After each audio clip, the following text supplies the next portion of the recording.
Everything I'm about to tell you is the truth. Not my truth, not a version of the truth. The unvarnished, brutal reality of what's happened to me over the last 5 years. It's a story about how everything you trust can be turned against you. The law, your home, your own family. People will say I'm crazy, paranoid. That's what they want you to believe. This machine is designed to make you dismiss me, to change the channel. But you need to listen. Your own sanity might one day depend on it. They didn't come for me all at once. It was a slow, creeping fog. It began subtly, a flicker in the corner of my eye, a sound in the static of a dead phone line, the feeling of being watched. My home became my prison. Every creak, every whisper became a threat. They made me doubt my own senses, turning me into my own jailer. The genius of it is in the subtlety. They don't break down your door at first. They nudge you, move an object, open a window, leave a muddy footprint. It's gaslighting on a systemic level. You tell your friends, your family, and they look at you with pity. Are you getting enough sleep? You start to believe them, because the alternative is too terrifying. This is not a cry for help, it's a warning. They took my career, my home, my family, and tried to take my mind, but they couldn't take this, the truth. Listen closely. What happened to me is not an isolated incident, it's a blueprint, a trial run. And it's happening right now, in the quiet corners of lives just like yours. You won't see it coming until it's too late. I ignored the signs at first. I wanted to believe I was just tired, just stressed. But the evidence kept mounting. The world I trusted was being weaponized against me. I lost friends, I lost sleep, I lost faith in my own perception, but I never lost the truth. That's why I'm telling you this story, because if it can happen to me, it can happen to anyone. The system is designed to make you doubt yourself, to isolate you, to break you. But I'm still here, I'm still speaking, and as long as I can speak, I can fight back. So listen, remember, because one day you might need to recognize the signs. One day you might need to fight for your own reality. And when that day comes, I hope you remember my story. Because the truth is the only weapon we have left. The surveillance started with my digital life. My emails arrived already read, my social media posted things I never wrote, my search history was twisted into a narrative of instability. They were building a digital effigy of a man on the verge. I changed passwords, bought burner phones, it didn't matter, they were always ahead, a ghost in my machine. Then the listening began, clicks on my phone line, echoes of my own words. I started speaking in code, but it was useless. They had everything. My house became a soundstage. I whispered, convinced every word was being recorded. Paranoia became my companion. I tore my house apart, searching for bugs. I found nothing. These people are professionals. They can listen through walls, through vibrations on glass. The search only made me look more unhinged, which was their goal. Friends stopped calling, tired of my paranoia. They couldn't understand. How could I explain a fear so total it consumed my reality? So I stopped talking. I let the silence win. I sat in my soundproof tomb, watching shadows lengthen, waiting for the next move. The silence was deafening, but it was safer than any word I could speak. That's how they isolate you until you're alone with your fear. They erased me, piece by piece. It began with my finances, bank accounts frozen, credit cards declined, no warning. The bank called it a security measure. Days became weeks. I was locked out of my own life. My professional life vanished next. My portfolio, my website, my cloud storage, gone. Clients thought I was unreliable, contracts dried up, my career disappeared in a month. The sabotage was meticulous, designed to look like my own incompetence. They deleted meetings from my calendar, corrupted files I sent to clients. Each incident bled me dry of reputation and livelihood. I was powerless to stop it, forced to watch my life burn down. The final blow, my phone and internet cut off. I couldn't apply for jobs, contact a lawyer, or call my family. Every line was severed. I was utterly alone. The silence was no longer a choice, it was imposed. I was an island, the tide rising, no one left to hear me scream. They made me a ghost in my own life.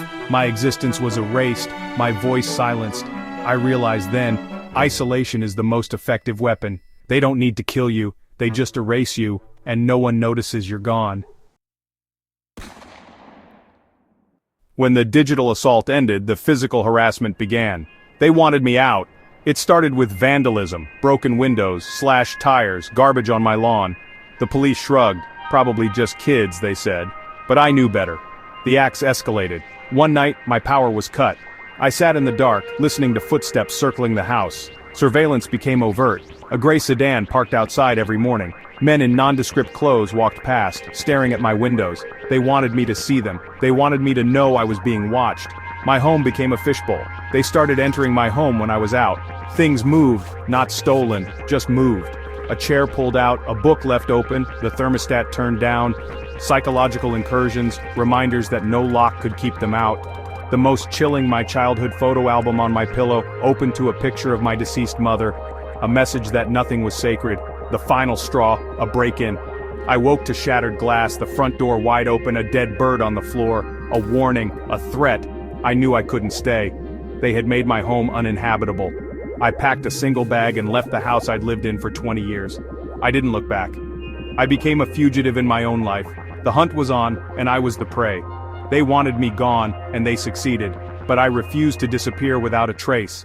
I would not let them erase my story. I drove for days, fueled by fear, paid in cash, slept in my car, avoided highways. Every car in my rear view was them. Every police cruiser made my blood run cold. I was running from a shadow, a faceless enemy with limitless resources.